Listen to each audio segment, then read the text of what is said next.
The Queen! Who is this lady? My Queen, this is Fotheringay. What? Who is responsible for this, Lester? Queen, it has happened. And since gracious heaven has seen fit to lead you here, allow your heart's compassion to have free rein.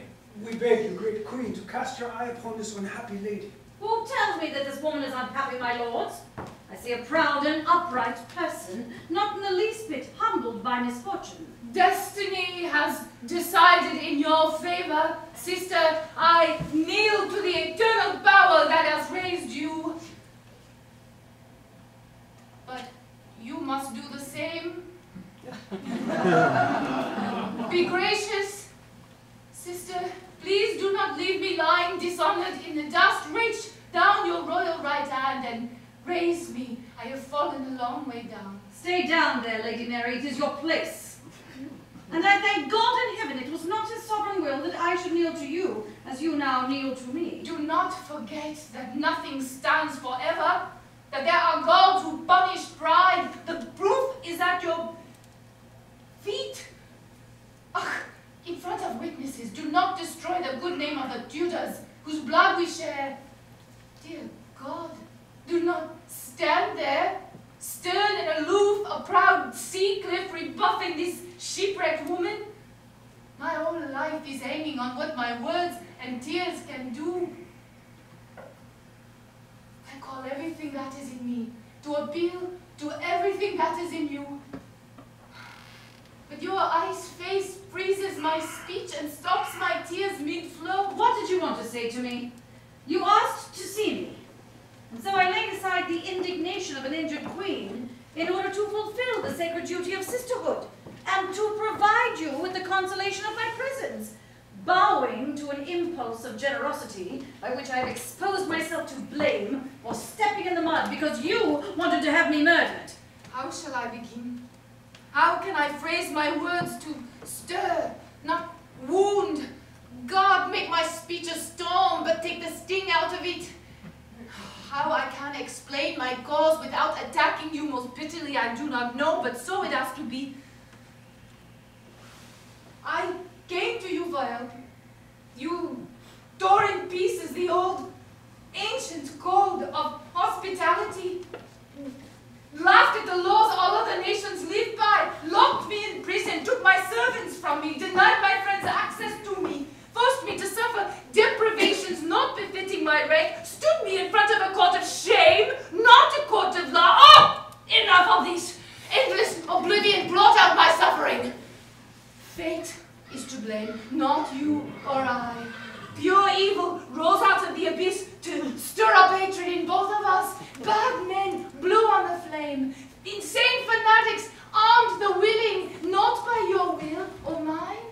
This is what happens when two monarchs disagree. Into the gap between them, furies fly, and with a mighty crack, the whole world divides into two bleeding pieces.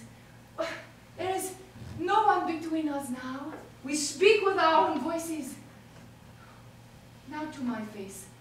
Dear sister, name my crime and I will answer to your satisfaction. If only you had listened to me then when I came searching for you urgently, it never would have come to this.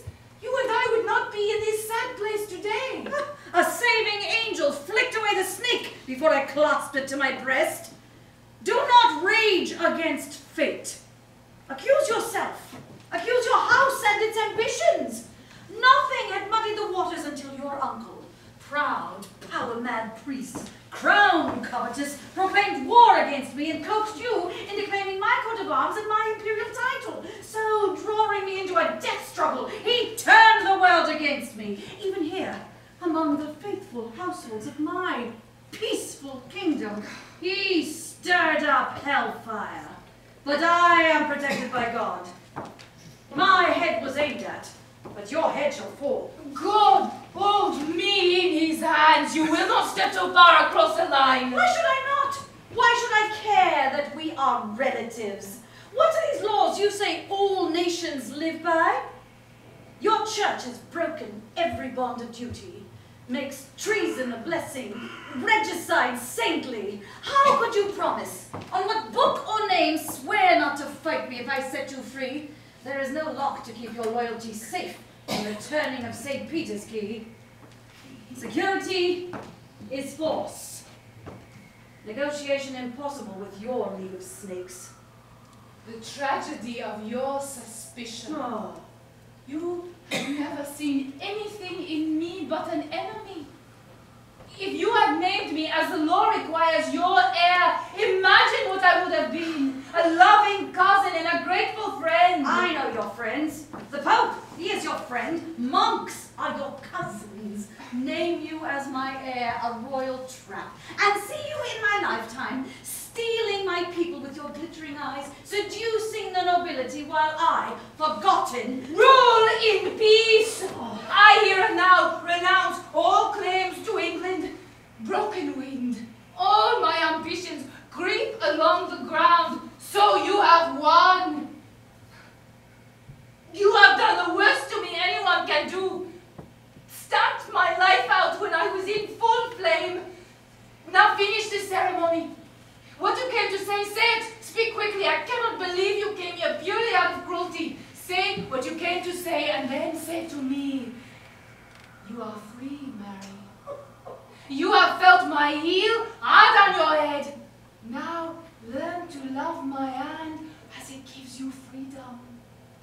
Speak. I will receive my life, my freedom from your lips. One word reverses my disaster. I am waiting. Please do not make me wait too long. And sister, if it is not with blessings that you leave me, departing like a gracious goddess, then I fear for you, and not for this whole kingdom, not for all the kingdoms that the wide sea touches when I desire to have your power, cousin. So are you finally defeated, Mary? All your plots wrecked? No more alleyway assassins? No desperate adventurers determined to be your errant knights? Yes, Lady Mary, it is all over.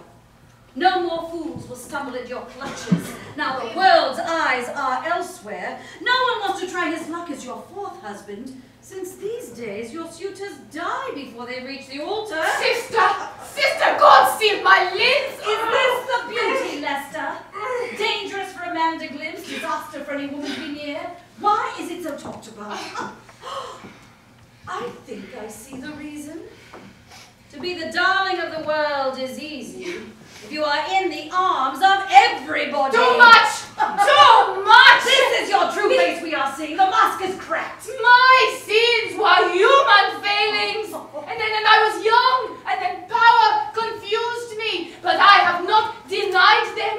I refuse to hide the truth. I let the worst be known, so I can say that what is said of me is worse than what I am. But history will not be so kind to you when it tears down your finely decorated draperies that cover your passions. You did not inherit much virtue from your mother. We all know for what crime and blame was killed.